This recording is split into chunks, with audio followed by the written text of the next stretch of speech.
So in this video, we're going to have a look at how we can use live polls in a lesson. So we want to get instant feedback from students, their thoughts on activities, on something that we're looking at, that type of thing. So when you're in your team, if you click down at New Conversation, and I've already installed this, but you'll need to do something slightly different the first time you use it.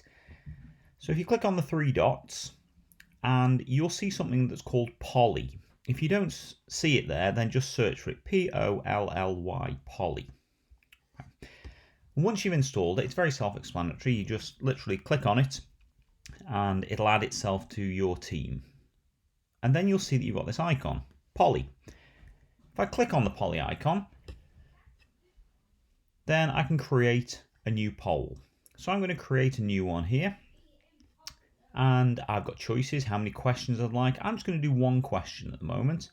My audience is just going to be the people in the team. I don't want it to recur, anything like that. I'm in the middle of a lesson and I'd like this to come up straight away for me to get students' feedback. So I'm going to have a multiple choice question, but you've got different choices. You could have a rating, for example. You could have an example piece of work and students could give a rating, do you think this is a 9, a 7, that type of thing. But I'm just going to have a multiple choice. And I'm going to enter my question here. I'm going to pretend I'm a history teacher this time, and I will ask the question, was the Pope correct to excommunicate Martin Luther? And we just want a yes or a no, just to see students' opinions based on some learning that we've had in class. I'm not going to allow multiple votes, I just want them to have one. Don't want them to add any choices. I'm going to leave comments on because students could perhaps add why they think yes or no for this one. And I'm not going to show the results until the poll closes. But I've also got the options to show them live or to not show them at all.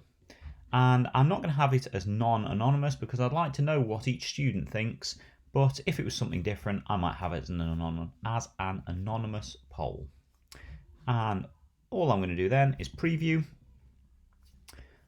Yeah, I'm happy with the look of that, so I'll just press send. If I wasn't, I could edit, but I am, so I'm just going to press send.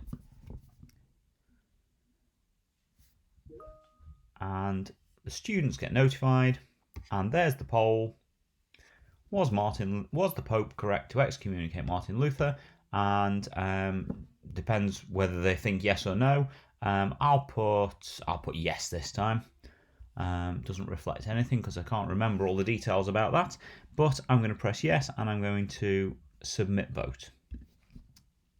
And once I've done that, there we go. I voted. I'm the only person in the class at the moment, so there's my results for the poll. 100% of the class think yes. And that's how we can do live polls with students in lessons.